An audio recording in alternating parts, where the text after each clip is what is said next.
Hello and welcome back to the part 2 of my video process of this illustration.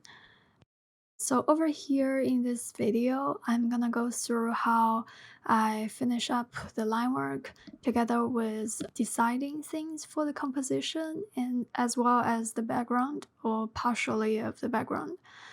So continuing from the previous line work process, I'm still working on adding more outline to overlap the shapes a bit more, just so that everything is more readable. I also would like to have my draft sketch in a different color so that when I'm working on the black line work, I can see what is my previous line work and what is my actual finished ones. Over here, I used the Maki tool to make 2 circles, and I was basically trying to make this moon shape to go behind my character. In a lot of Art Nouveau paintings, they have a lot of these kind of circles to help centralize the character or emphasize on the character. So I really like that, and I want to have kind of this circle-ish shape behind my character to make you focus on the top half of her body.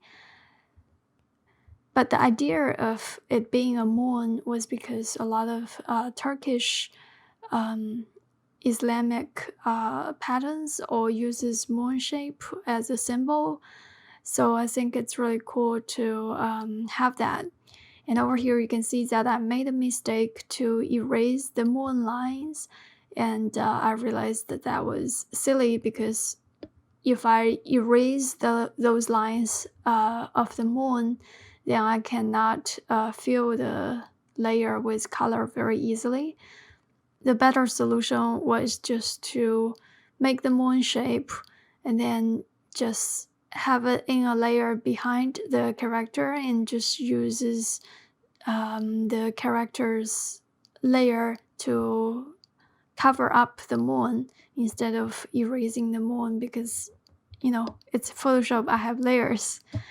And yeah, so I also wanted the inner lines to be thinner than the outer lines.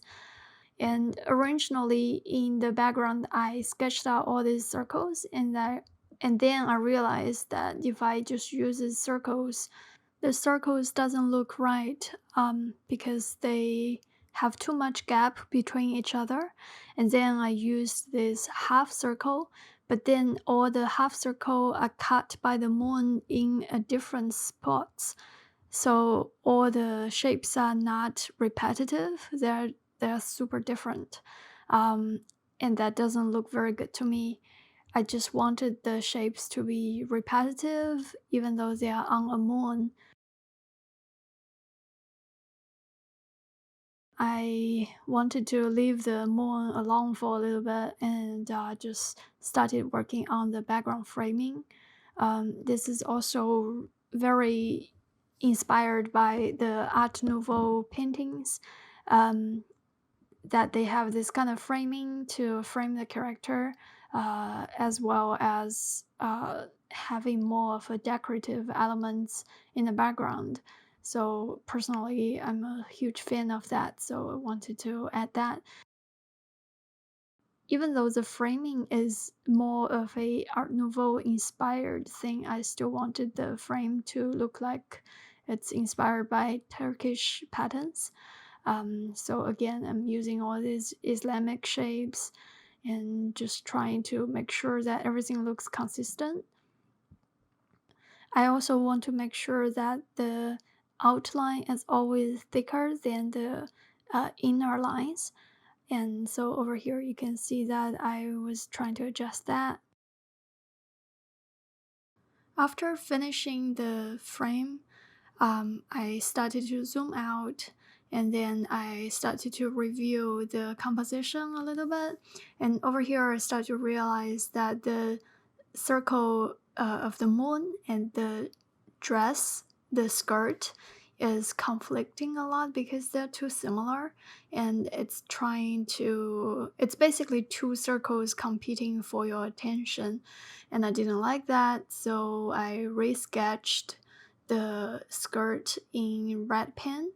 And so this is like a second try of designing the dress shape, just so that I want to have some of these ruffles, but I want the ruffles to be not competing with whatever the moon shape is.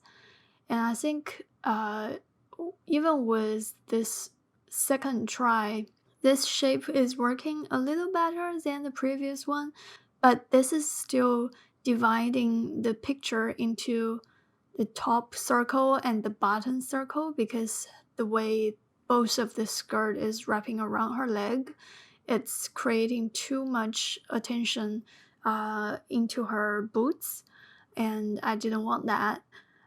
So even though over here I sketched out the skirt, in the end I still made adjustment. As you can see over here, I was trying to sketch out this skirt.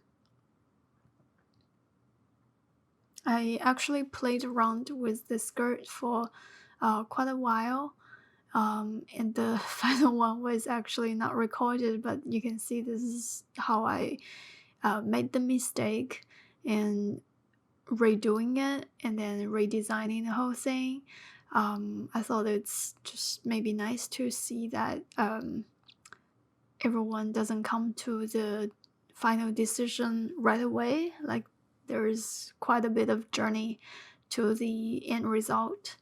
At this stage, I was trying to make sure that both of the skirt had this kind of ruffle shape, because it also kind of echoes with what the Turkish kind of pattern look like.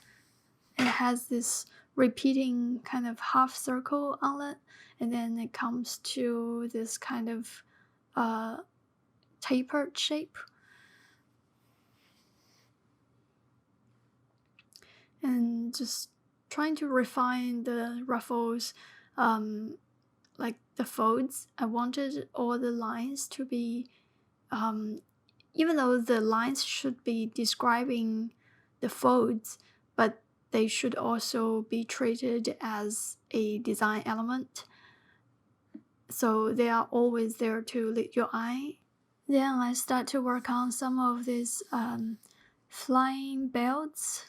Honestly, I'm not sure what they are really. They're just like decorative elements to have more sort of flowing fabric kind of things to go around her body, creating more lines and more flowy elements in the illustration.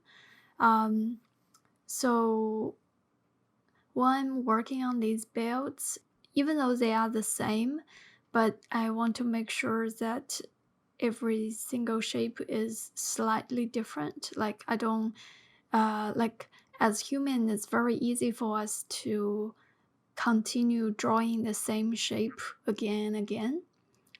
So make sure that when you are doing a repetitive element, there's some kind of variation, so it creates a rhythm from the same shape.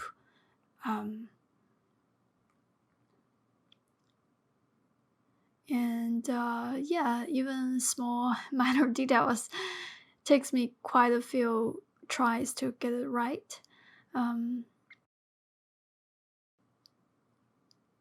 mean, drawing just takes time, and that's like the story of my life. After I felt I'm okay with the belt, I come back to the skirt. I usually switch around the elements so that I don't get too focused on one element.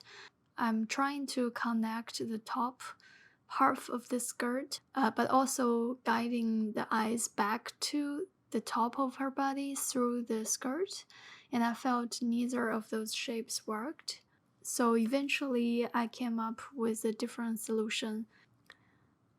And here's the finished line work for this illustration. Thank you so much for watching and hope to see you in the next video.